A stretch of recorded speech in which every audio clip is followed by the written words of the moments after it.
For as long as I've been covering Florida politics, Orlando has been a total company town, a place that is just dominated by big tourism bosses and lobbyists who make every decision and control almost every local politician. But after Tuesday's elections, things may finally be changing. We're going to talk about how with one of the smartest guys in all of Florida politics. Stay tuned.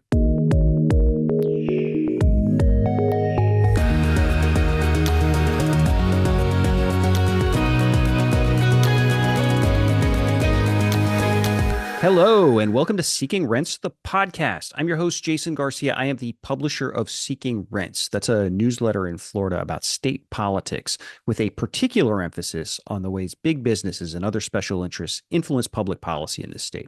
That name, Seeking Rents, comes from a term in economics called rent seeking. And rent seeking is what's happening when someone with lots of wealth and influence, like a big business or a billionaire, uses that wealth and influence to get laws changed in their favor in a way that allows them to capture even more wealth and influence for themselves, usually at the expense of someone else. So I am just super excited for today's show. I'm going to be joined by a guy who is one of the smartest people in all of Florida politics, a guy who is one of the sharpest writers I've ever met, a guy who can digest critical subjects and explain them to folks in ways, he's just got an absolute gift for that. And a guy who is also one of my best friends in the world and who's been an enormous professional influence on me over the years, Scott Maxwell, the columnist at the Orlando Sentinel. I think our conversation, we're going to talk about state politics, where Ron DeSantis and the Florida Legislature might go from here after yet another red wave election across Florida, but also why tourism lobbyists in Orlando have reason to be nervous after these elections too. So I think you'll enjoy the conversation. It's a lot of fun. If you're watching this on YouTube, though, if you don't mind, make sure to click the subscribe button and hit like for this episode. And if you follow along and you learn anything or anything tickles a thought, make sure to leave a comment too. So, okay, with that, let's get right to the conversation with Orlando Sentinel columnist Scott Maxwell. Scott Maxwell, welcome to the pod. I don't like that word. I think you know that. That's where we started. We're off to a great start. Yeah, let's start really confrontational. I don't like your face. I got to be honest. A lot of people don't. Okay, do you want to start state or local with like election results? Your dealer's choice here. Whatever. You're the host. Oh God, I hate making these decisions. Let's go state, because that conversation is probably going to be angrier than local. So tell me, what do you make of the state results? And I'm going to say this was actually redder than even I expected, but I'm curious your take on everything. It was slightly redder than I expected, but I got to tell you, I thought, we have been trending in that way heartily. One of the examples I give people when we talk about this is in 2020, when Trump was not reelected. There was a reason he was elected and then not reelected, because most of America saw him in office and said, yeah, not so much. I'm not a big fan. And most of America backed away. Florida was one of the only states, I counted at one point in time, like 2 or 3, that doubled down. They increased their fondness for Trump after he was impeached, after all. So, we were really trending in that direction, coupled with some exodus of some people leaving the state who are not fond of the atmosphere, and more people coming to the state. Ron DeSantis is billing this as a place where you can get free from woke. One of the things I think people is not accurately portrayed is our migration to Florida is not what it used to be.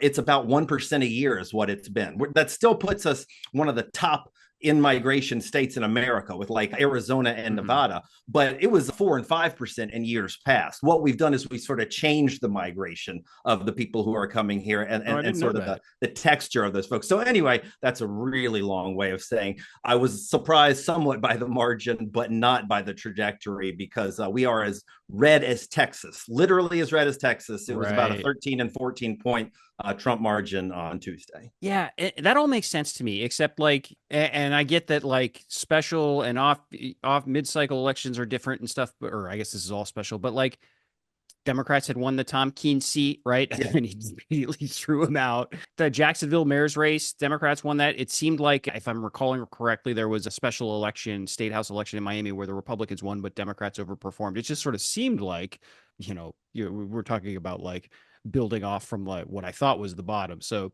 it was minor steps, but it just, and then the primary election was, I think you and I have talked, if you think the state has been too extreme, the primary election seemed to be a pretty sort of resounding victory and folks pushing back against that. But maybe that has something to do with the fact that partisanship isn't as much of a factor in primaries, where either it's just like a jumble of nonpartisan candidates with top two going on, or you're looking at people of the same letter, so you don't have the same immediate biases. But I don't know. That's where I'm No, I thinking think like, that I think that's right. I think the one of the big narratives that came away from the primary, and I think you talked about this with one of your predecessor, a previous guest, Nate I've been the Monroe. host. I've been the host the whole time. There's not been a Not predecessor. correct me ever on this show. I will not come back. You all talked about this before. I think one of the big narratives was Moms for Liberty candidates got Right. shellacked in the Right. primary, and that sort of created to that narrative. But one of the things that you and I have discussed many times before is school board races are nonpartisan. Right. So I think when you ask people to really look at the character of the people who are running for office and the issues,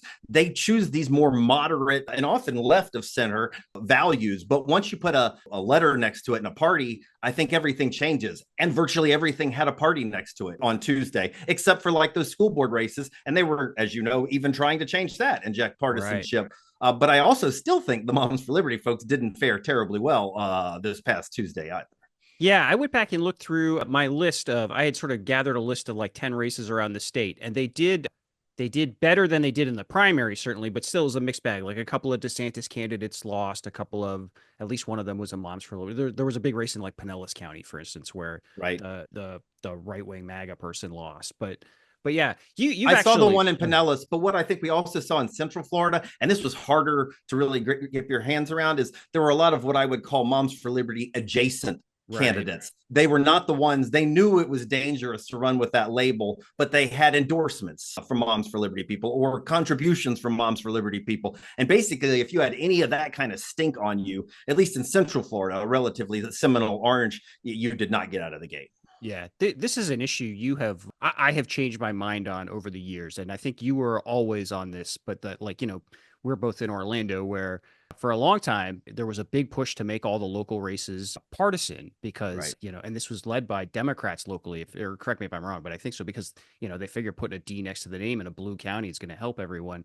And I initially bought into the argument that like just more information on the ballot is better. But now, like, having watched just how much that sort of blinds people to any information that doesn't sort of like fit with their team, basically, I've come around to this idea that nonpartisan is better. And I say that even in a place like Orlando, where, more progressive candidates who I probably support would probably benefit from having letters next to their name. But you've been on that for a while, so maybe like I can give you a little soapbox moment here. Why is that so important to you? Yeah, and I would say I'm kind of rabid no party, much more so than most people. And by that, I mean that in my dream scenario, you wouldn't even have party affiliation on any ballots. And in fact, the state of Washington experimented with that for a while, where they did not have party affiliation, but then they let people like put things in parentheses, and they would end up saying like leans Republican, which was basically the same thing. And because what I found from a quarter century of interacting with readers is when people are forced to really look at the issues and think about things, they choose the right people more often than they do if there's just a party thing.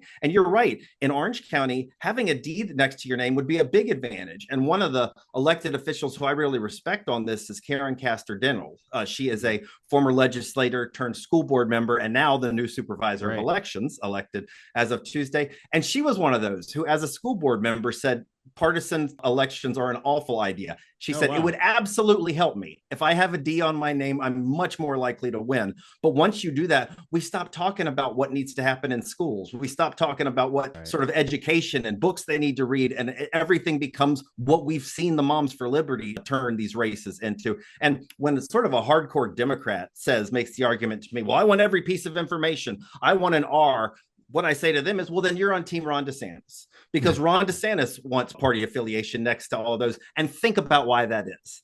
Think about why that is. So yeah, that makes sense to me. That school board election going down was one of the, or school board amendment, partisan amendment, was probably one of the silver linings to the state. This is also going to lead us to something you and I have talked a bit about offline, but like sort of we once again end up with this disconnect between sort of 57% of voters wanting to end government interference with abortion, 56% wanting to legalize weed, but instead with a gerrymandered legislature that's like banned nearly all abortion and is, refusing to do anything on marijuana other than sort of protect this existing medical marijuana cartel.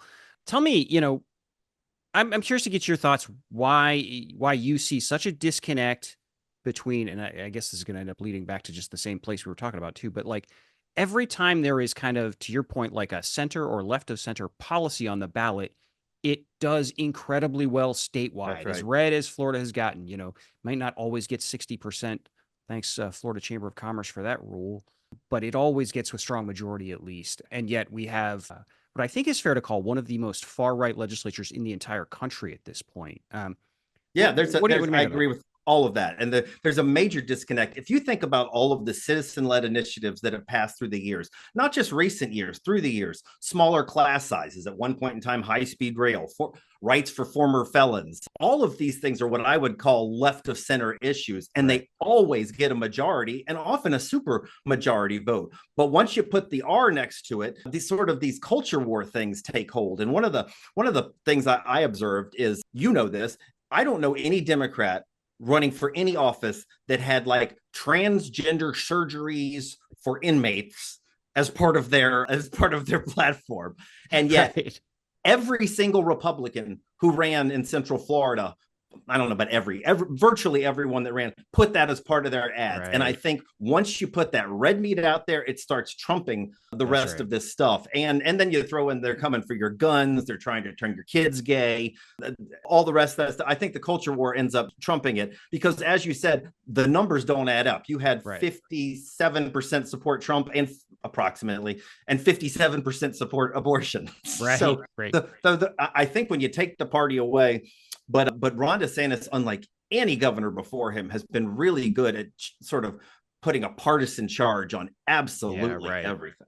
Right. That's essentially what his endorsements in school board races have been meant to do, right? That's his way of trying to put the letter on there without having the ability to actually put the letter on the ballot. Although, the way this this election is running, maybe they're just gonna, even though they got the amendment failed, maybe they're gonna try and find a way to put the letter on the ballot anyway in all these races. I don't Yeah, know. the rules, they don't seem to bother them. And I think you mentioned sort of in passing quickly, you said gerrymandering and a far right legislature. I don't have to tell you, I know you know this. I mean, those two things go absolutely hand in hand. Right. And it's mainly the legislature we're talking about. But if we can take a step back, one of the points I've raised to people over the last election cycles is think about the election we had Tuesday and what kind of coverage and attention you saw on your congressional races. Right. None. Right. Absolutely none. There was not a single, even remotely competitive race for Congress. When I came down here 26 years ago, I mean, that's what it was. It was a ball race between Linda Chapin and Rick Keller Right. or Bill McCollum and whomever, because there was competitive districts. It has all been gerrymandered in a way that people can see. We'll take that to the legislative race level, and you see that as well. I'm not going to get the district numbers right, but in Orange County, what you see is a handful of districts that elect Democrats by 20 or 30-point margins. Those are the Right. actual margins. I checked them again yesterday. And what that does is when you cram so many Democrats into a handful of districts, you're able to give Republicans 1 to 5 point margins in all these. Right. And actually, they underperform in some cases because they usually give them like 5 point margins. Right. But if you look at the results that came through on Tuesday, David Smith, I think, won by 1 point. It was all around Central Florida. The Republicans who won by about 1 to as much as 6%, and that's the Right. result of that gerrymander. Yeah, it's like Susan Placencia wins by 300 votes, and then like Levon Bracy Davis wins by like 15,000 votes or Right. something like So that. you get two really strong Democratic Right. districts surrounded by literally 5 or 6 Right. slightly Republican ones. And when you have it like that, there's not going to be any checks and Right. balances. As Democrats, they can't pass gas, much less a bill or an amendment up in Tallahassee anymore. Right. I'm getting, as far as I know, I've actually not really been on Twitter a lot lately since the election, just because there's a lot of horrible stuff going on there right now. On Twitter, I Yeah, hadn't heard that. yeah. It's owned by this really horrible guy now. You should, yeah, You yeah. mean the new member of our United States cabinet? I I think, think. yeah, like chief of staff or commerce Right. secretary. I don't know what. Also, like our entire national defense infrastructure, he basically owns at this point. Yeah, it's going to be an interesting next 4 years, and as everybody said, they're going to hit the ground running, which is terrifying. Yeah. I'm going off too many directions, but one of the wildest stories to come out of this presidential race is that the Wall Street Journal figured out that Elon Musk was the guy funding this giant dark money entity that tried to help bankroll Ron DeSantis' presidential campaign. And nobody knew about it at the time, which is wild because to remember that, like, this legislature and the governor were doing favors for Elon Musk and stuff, like, banning or shielding SpaceX from lawsuits and stuff. So I think I read about that on a blog a website that really follows money in politics. yeah, it's got a great name. You should definitely Jason, check. do not want to open that. All right, for your listeners out there, Jason has the worst name of any business or journalism model in the history of business and journalism models. That's a restrained, nuanced take. I appreciate that. For anybody listening to this, every time I do a little explanation of the name at the start of the show, it's Scott Maxwell who I'm talking to. And by the way, that tells you what you need to know. The fact that you need to spend 45 seconds explaining what the hell your podcast name means, chef's kiss, Jason. Thank you very much. It gives me a reliable intro, a pattern of familiarity. I think what you really want to do is confuse your listeners in the first opening 60 seconds. This is going off the rails a bit. This was not on my list of questions. Maybe we'll edit that out in post so none of this ever shows up. That seems fair. What I was going to ask you now I'm mad about the name. Well, you can't change it now, and you've told me you won't, even if it's the right thing to do. That's right. Yeah. Every time you say something, I get this name becomes more beloved to me. We were actually, let's not leave this topic. We were sitting, if memory serves, during the pandemic at an outdoor brewery, and he said, I've come up with the name Seeking Rents. And I don't think I was the only person at the table who thought maybe you'd move to Pig Latin. We just didn't understand the language or the words you were using. But the moral of the story is I need smarter friends. All right, we can move on. I know what I was thinking was, Twitter is how I got on this how we ended up hammering at my name. I'm getting sort of lit up on Twitter, is my understanding, from like Team DeSantis and people, even though they're like fundamentally like lacking any reading comprehension. But the point I was making is, and made well, by the way, just to be clear, I went back and read, made it perfectly. This abortion is like illustrates the impact of gerrymandering in Florida perfectly, in my opinion. Like we've now got it documented that 57% of the state would like to end government interference in abortion. And we also have a state legislature that is instead banned nearly all abortion. Like that's what gerrymandering gets you. It gets you a bunch of legislators and legislation that is completely out of step and far more extreme than the state these people are supposed to represent, because you're only catering to the fringe few in each race. Absolutely. I agree. And the way the DeSantis administration or Team DeSantis is playing these amendments really is just contrary to logic and basic facts. I think the quote was from Tara Finsky. And when I say I think the quote, I mean, I have the quote and I'm looking at it right now. She said, Florida voters again had the choice. Their answer was no.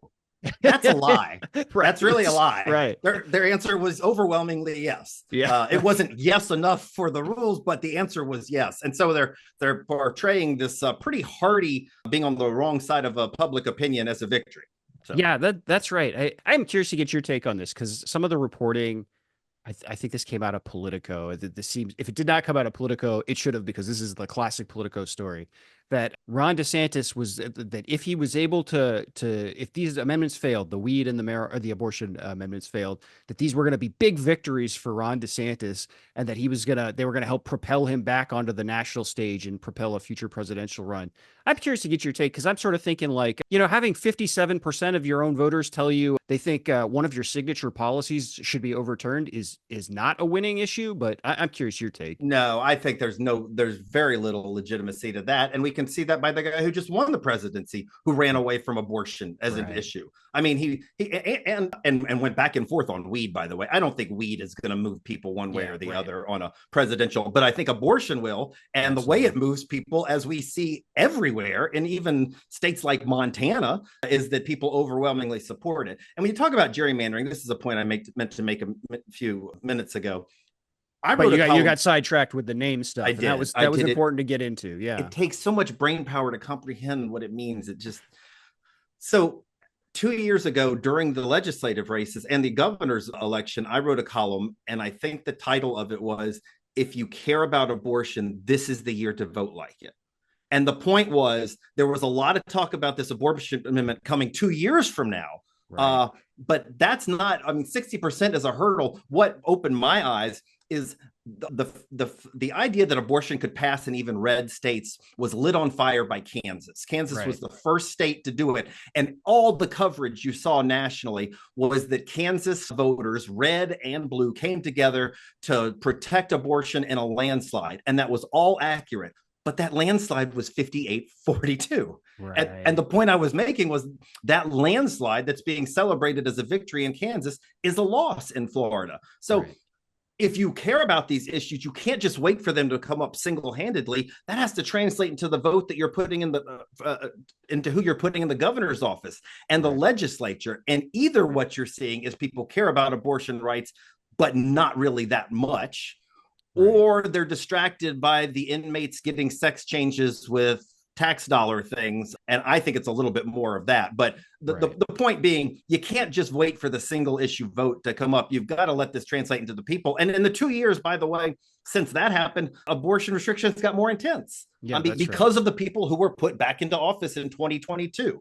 So yeah, one of the more sort of gross ways Florida, the DeSantis administration operated the last couple of years is he waited until after the 2022 election to do all of his most extreme stuff, and was really nakedly transparent about it in one case. I remember in the lead up to that 2022 election when he's running for re-election, he basically, I think it was CNN, he was like, yeah, we're going to do more on insurance after the election. It was because they didn't want to pass a giant industry written bill right before going to voters. Right. But at the same token, if you remember in 2022, they passed that 15-week abortion ban, right? Which was, for what it's worth, incredibly extreme in its own right, lacked exceptions and stuff like this. But still, that was sort of seen in Republican circles as this is kind of like the moderate compromise. Exactly, right.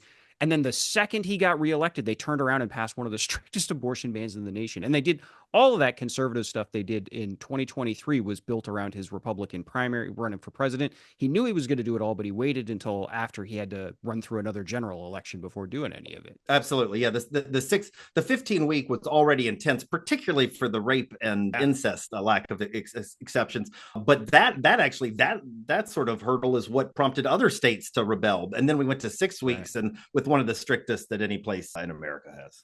Last state question I want to get your take on. So my feeling after these results where, Florida got another red wave, where in 2022 it was like a low turnout red wave. 2024, it's a high turnout, still a red wave. The Florida legislature somehow increased its majority in the state house. At Ron DeSantis now, regardless of whether or not you sort of believe the narrative, he's going to try and build one out of, defeating the abortion amendment with 43% of the vote, and he's going to run for president again. So everything he does now is going to be geared around that Iowa caucus in, God, I can't believe that's 3 years from now. Who knows? But my take is that Florida is about to get even more extreme. Florida politicians. But I don't know that. That's just my take. I'm sort of curious what you think the next couple of years look like in Tallahassee. I think so to some extent, except I think Ron DeSantis is going to have to fight to get back any sort of MAGA mantle. I mean, he's such a distant second to J.D. Vance. It's not even really much of a contest, and did not fail well. He's not a personable person. He is an awkward human being. I mean, you know this because you wrote about him back in Congress. He didn't have friends. He didn't have Republican friends, from what other Republicans said at the time. So I think he has a lot of work, and I'm not sure there's a real lane for him. And if there is a lane, it's got J.D. Vance driving the semi, and he's trying to get on a Fiat. But you're right that there probably will be an attempt, and it gets I think the scary thing is we're already so extreme on so many laws that they have to come up with sort of creative new ways, and usually the creative new ways they come up with are unconstitutional. I mean, that's the simplest way. The new ways they come up with to crack down, and one that I've really harped on has to do with the amendments.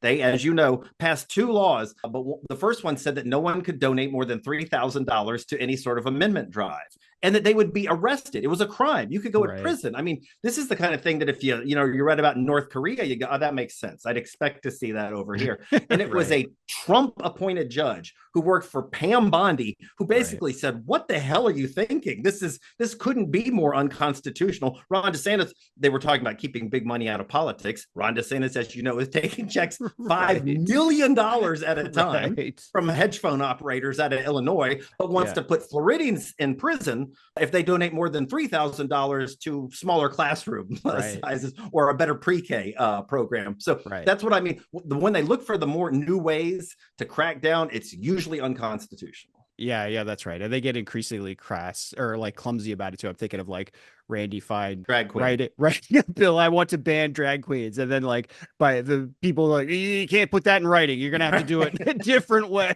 buddy. Right. Also, if Ron DeSantis wants to ban big money in politics, I would love to have a conversation with the guy about a few easy ways you could take a step towards that.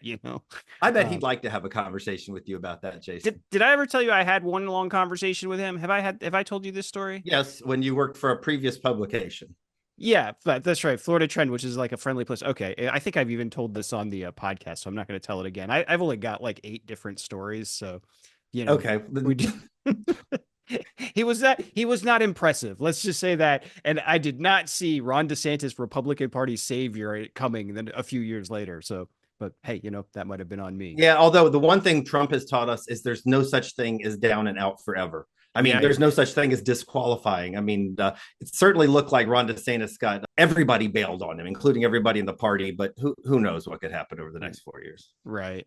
Okay, let's go local, which for my money was far more encouraging. We had, and I talked about this, whatever, I recorded some just sort of like stream of consciousness thing yesterday, but like these county commissions races in Orlando that for my money all went the right way. If you care about like standing up, ending rent seeking, standing up to big tourism, standing up to giant developers.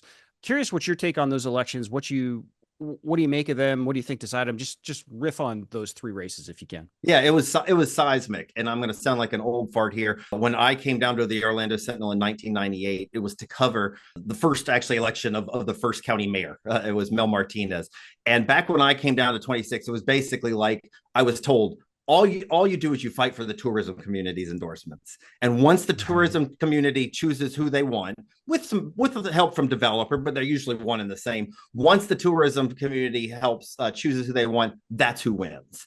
And I got to tell you, for the better part of the last 2 decades and for the better part of the last half century in this state, in this community, that's how it was. This time, it was absolutely the opposite. As you mentioned, every single one of the darlings of the tourism development interests lost. And it's not like you and I are divining tea leaves. I mean this literally. The Central Hotel Lodging Association endorsed 3 different candidates for county commission. 0 of those 3 won. Lost, right. And so it's getting to be more like a scarlet letter. And I think that's a result of there's a growth, I think, and I think it's just pissing people off in general, certainly in the rural areas. But I think in general, it's just we are not doing a good job of serving the people who are already here. So more growth for growth's sake doesn't really help that. And I also really think for the first time, people have tuned into the notion that tourism is not paying its own way. Certainly not the way it does in other communities. And specifically when it comes to the hotel tax. I mean, I don't think you can think of many other reasons for why the efforts to repeatedly try to pass raise sales taxes for transportation have failed, except that people keep saying, why do you keep trying to tax me when you've got $500 million or a third of $1 billion coming in hotel taxes? This is one of my soapboxes. Right.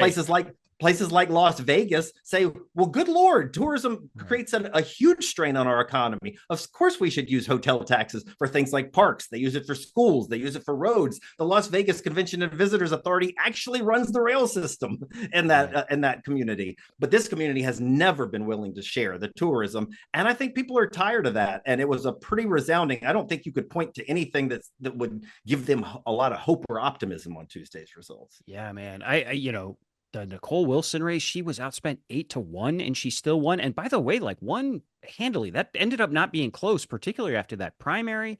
And then, at least from the tourism lens, for my mind, like Kelly Semrad winning the other races, because she has been sort of, and you would know this better than I, but she's been a leader in this spend hotel taxes on local needs. Oh, absolutely. But she's also, and I think she'll take this in the spirit which I intended, she's a nobody from like a public name person. The only that's a really nice thing to say. I'm sure she's gonna be really appreciative of you. She's been a grassroots activist. She wasn't a business name. She wasn't elected to anything. And she's she's trounced all of her competition, including, don't forget, a former state legislator in the primary who didn't even make it out of the primary, and then that's right. I forgot about that. And then beats the Winter Park mayor on top of that. And she only does that by what you're talking about, the grassroots and banging this drum about tourism. And by the way, the reason she's able to so effectively bang the drum about tourism is she's a freaking tourism professor. I mean, she's an expert in tourism economics, and she says, hey, I study all this stuff. I'm not one of those pay for hire economists who comes in and says every dollar you spend on the convention center turns into $1 quadrillion of community. She says that's not how it works. Right. Yeah, you could tell how freaked out the industry was about that race specifically by I'm going off memory, but I'm pretty sure this is right. Harris Rosen alone, who I get is a complicated guy, but on this issue is pretty I would say very firmly on the wrong side. Gave more than $20,000 to Steve Leary, or spent more than $20,000 on Steve Leary's behalf. Universal Orlando, $15,000 for Steve Leary, and Kelly Shamrock rolled across them with that was the biggest, most lopsided race in the entire in all of these 3 commission races. Harris Rosen, as you say, complicated guy. And when I think I can say that with some credibility, he is a former Orlando Sentinel Central Floridian of the Year. Right. Like we have said, he's done a lot of good philanthropically. For my money, he's on the really wrong side of hotel taxes. And I think even he says that to some extent. His argument is, let me have the money. I mean, his hotels are attached to the convention center. I know how to spend the money. That's not how I like to do economics and public spending. But anyway, so to your point, guys like him came off the sideline in a way that I haven't seen him play since the late 90s or early 2000s. And you said 8-1, but you said it quickly. For your listeners or viewers who don't know, the numbers, and you can correct me if I'm wrong because you got them before I did. And Nicole Wilson, I think at one point, coming down the home stretch anyway, had about $75,000. Yeah, that's right. Stop and think about that for a minute. That's a normal amount of money. This is a county commission race. It's one of 6 districts. This is almost as local as you get, other than a city council. $75,000. Austin Arthur had more than $500,000. As I mentioned to you after I did the research, Austin Arthur had more money thrown his way by big moneyed interests than any Democrat for statewide office. That's right. In the last election cycle. Right. Just to emphasize, in case people didn't hear this, statewide, we're talking about like legislative state senators. We're talking about except for the governor's race, but every one of the cabinet officers had less money than this county commission candidate. And this was because the development and tourism interests, he did have grassroots money as well, but that's not how you got to $570,000 or whatever it was. Came from moneyed interests, and they just got trounced. And I think you wanted to mention this. We're going to talk about this anyway. That's got to make them nervous, not only because they got rejected in 3 different offices, although they did cut some to Myra Uribe. She's a little complicated as well. But we're adding 2 more seats to the county commission. And if you're an aspiring candidate, and you want to look at what messages resonate with voters, you are not going to be crawling on your hands and knees to the Central Florida Hotel and Lodging Association begging for an endorsement because it looks like a bloody anvil around your neck. Yeah. And so, Scott, we'll just talk about this later, but generally we try not to allude to what we talked about off camera before. So people think this is all organic. So or I noticed you use jargon offline. I don't even. I'm just aping whatever podcast I listen to, right? Just trying to pretend that sounds like what a podcaster says. So I want to talk about the future stuff because but let me set this up a little bit different. What do you expect? So now we've got this new county commission where we've got Nicole and Kelly on there. You've got Myra, who, like you said, is sort of complicated. I think I think she was the right choice in that race, but that was more a function of the fact that I think Linda Stewart had been the worst Democratic state senator that I've ever seen. And also another nuanced take. Yeah. Well, also a person, it's someone I knew from a long time of watching. So when I showed up, which was just after you, she was on the county commission and was probably the most progressive person on the county commission. And I have not seen in all my 20 plus years of doing this, a politician change more than Linda Stewart has, particularly once she got to Tallahassee. And, I can back that up, and I can even take you further back because I think I got here a little before you did. I went around the county with Linda Stewart in 1998 when she was riding her bicycle around to campaign for county commission. Right. She was everything you wanted in a local official. She was grassroots. She was green. She did not care about the moneyed interest. When every time I would question when I was writing about like spending on the convention center, Linda was the first to dive in. Flash forward a quarter century, she is secretly conspiring quite clumsily with the lobbyists for tourism industry to undo some of the protections that county commissioners had to safeguard some of that money, to keep it all from going to hoteliers. As you know, I mean, this was bad stuff, so bad that lobbyist, the county lobbyist, lost his job with the county over doing that. Yeah, it was a total flip. So to your point, yeah, I think Myra was she was the less establishment, but that's only by comparison's sake. I think she had a boatload of money coming towards her. I think she has aspirations for being a mayor at some point in time. But you do, and Myra, have somebody who stood up at least to some extent. I think what did she propose? She proposed something like a 1% cut Visit Orlando, and they freaked the hell out over that. Tourism industry immediately endorses the opponent. Exactly. It was nothing. So, but yes, you do have a new breed coming in, and it looks like 2 more seats that could be allies potentially. And do you have any expectations for? We'll jump ahead in 2 years in just a sec, but like, do you have any expectations on what you might see out of the county commission? Are there specific policies that you think that Nicole or Kelly would push, or whether the county commission becomes as a whole, the other members maybe are slightly less cowed by the tourism industry? Do you expect like any substantive result over the next few years, or is this more about continuing to build to more sort of politicians? It's probably the latter. There are a couple of things I think they could do, and one is make a concerted push to change the way the hotel taxes can be spent. And I don't mean none of this mealy mouth. We kind of, see what the legislature wants. It's you send an agenda through your legislative delegation that says, here are the changes we want. And we don't care if it's only for Orange County, as they often do when they do these legislative changes. The other thing I would say, Eric Gray, who I like, he's the head of he's great. He's the head of the Christian Service Center. He's going to be running for county commission years ago. I didn't know that was for sure. That's great. Yeah. He is. He's going to be seeking, although he's not really sure which seat with all this shuffle that's going on. But I think he's already sort of said he's going to do it in 2026. Years ago, before he was even in politics, I'm talking like 6 or 8 years ago, I said, Eric, if you were king and you could, and you could do anything in this community, what would you do? Without missing a beat, he said more buses. He said, we need more buses in this community. Yeah. And the reason I mention this is you say, what could they be doing? That's sort of a bellwether thing I would be looking at. I've been here a quarter century, never seen any commissioner, really any leader in Orlando or Orange County push for better transit. And for your listeners who do not know, Orlando has one of the worst funded bus systems in America and one of the workforce that is incredibly reliant on it. And so as a result, they have to ride. It's not an exaggeration. Like 3 hours round trip is a pretty basic ride for someone who lives in Winter Springs or Ocoee, because there's so little money. They don't have direct routes. They have to go from the east to downtown and then down to Disney. I think you or some other people at the paper had introduced me to the notion that buses are in some ways, I mean, they're a public subsidy for private employers. Right. If your worker does not have enough money to get to work on their own, either because they can't afford to live near where they work or they can't afford a car, they need public transit. There's an argument that says that, those workforces should be helping to pay for that subsidy to get their work. Anyway, I'm babbling, but the point is, if I was those folks, I'd put some concrete things on links. I'd say, if we're like, that's a bellwether issue. We need to beef up that funding. That makes sense. And yeah, that bus stuff, I mean, if memory serves, that was triggered by, I was covering Disney at the time and they're lobbying. And one of the things they were lobbying for is they had been funding a bus route that served Disney, right? So it was good for their business.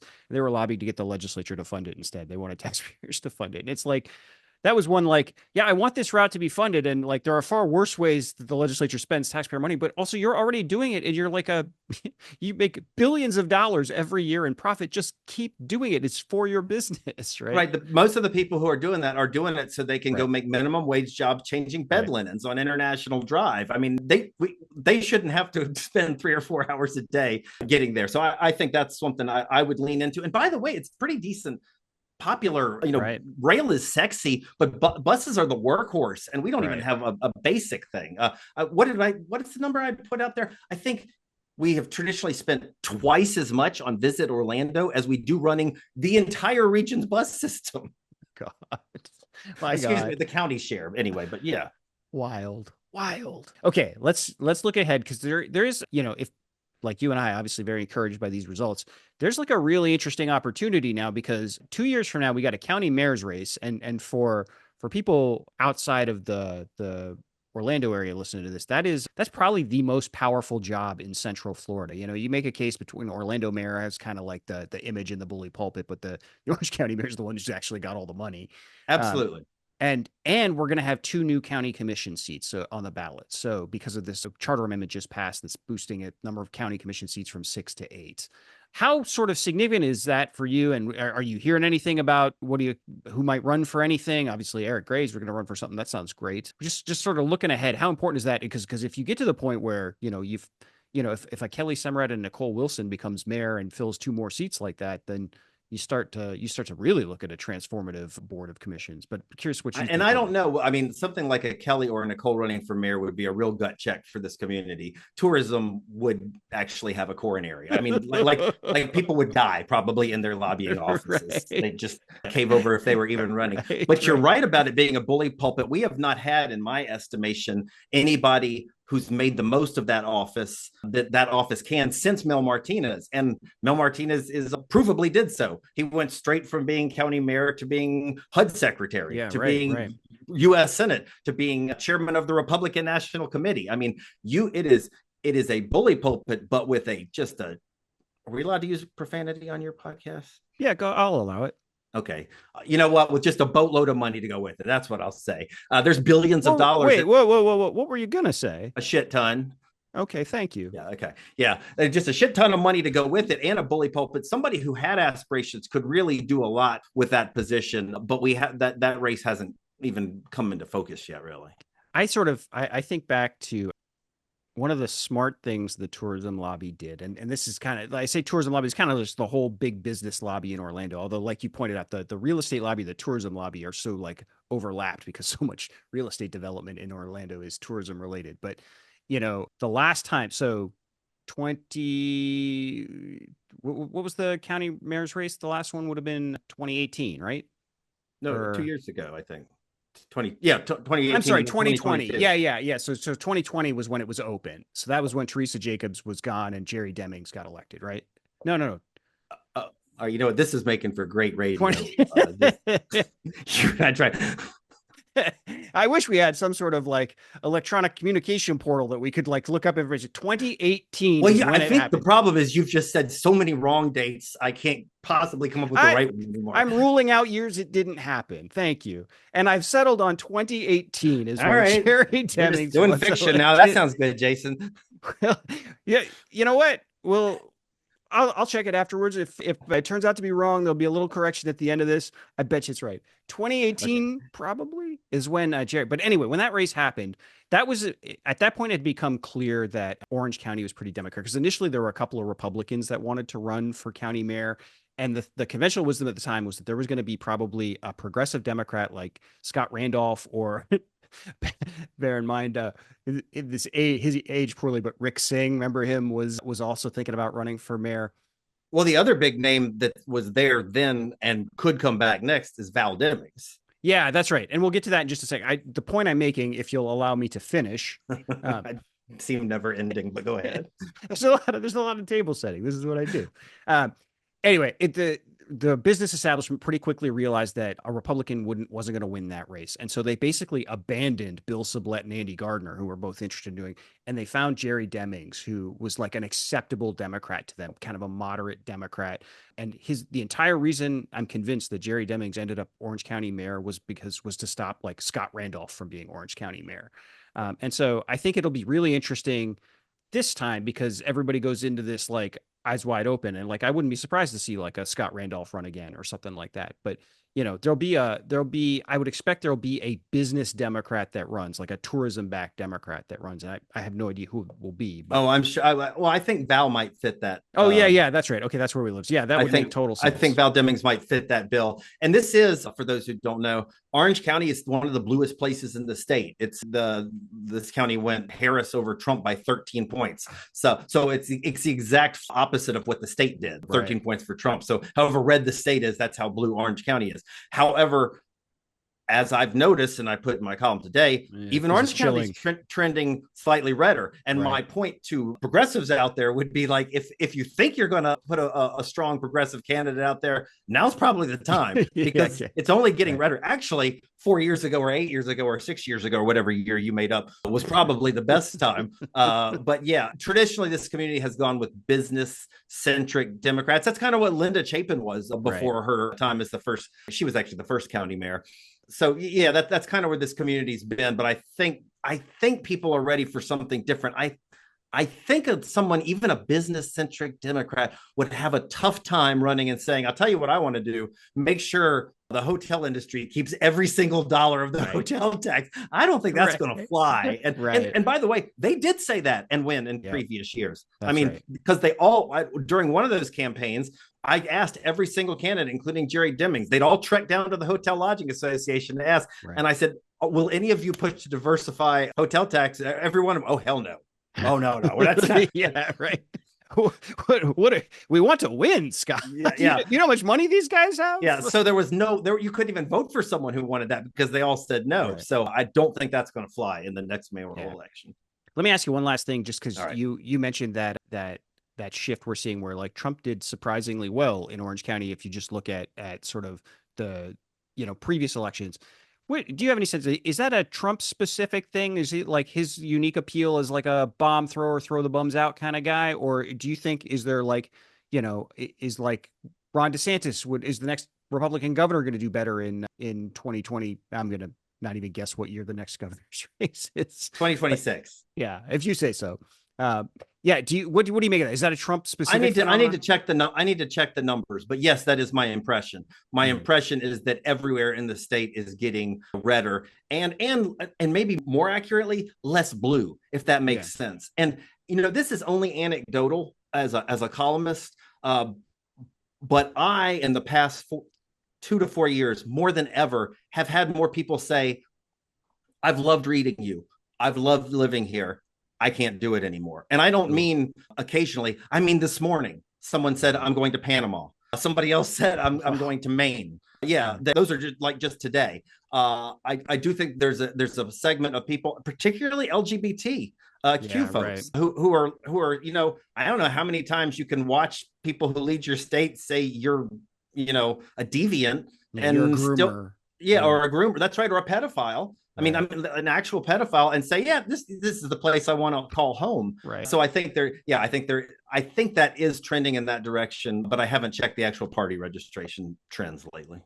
That makes sense. Well, we'll end with you not knowing the answer to a question, because that seems so bring me down to your level. Yeah, it's sort of what I think Orlando Sentinel readers have come to expect. Scott, thank you. If we have an error, we will bury the correction deep inside the paper the next day, Jason. That's right. That's right. A couple of days later, not usually the very next day, right? Our deadlines are really early right now. The paper's piped in from Thank you for doing this. I would like to have you on before. I'd like to have you and Beth on together too. I think that would be a lot of fun. I feel like I've had enough of you to last a lifetime. Yeah, that's fair. I think I get that a lot, actually. No, that would be a lot of fun. You and Beth and I, and then you and I can. What do we do? We'll talk offline. All right, I'm going to end the call now. So thank you for being here. Thank you, Jason. Thanks to your listeners. All right. Thank you once again to Scott Maxwell for joining the show. That was fun. Like I said, he's one of my best friends in the world. So it's probably the easiest one of these conversations I've ever had, just like having lunch with him all over again. Anyway, if you've made it this far, again, please click the subscribe button and the like button and leave a comment or two. Let us know what you think. If you've got any thoughts about any of the stuff we discussed, or, even if you've got other subjects you'd like to see us tackle in shows, if you've got other experts you think would be worth bringing onto the show, happy to take a look at all that stuff. So, okay, with that out of the way, thanks for watching, and we'll see you again soon.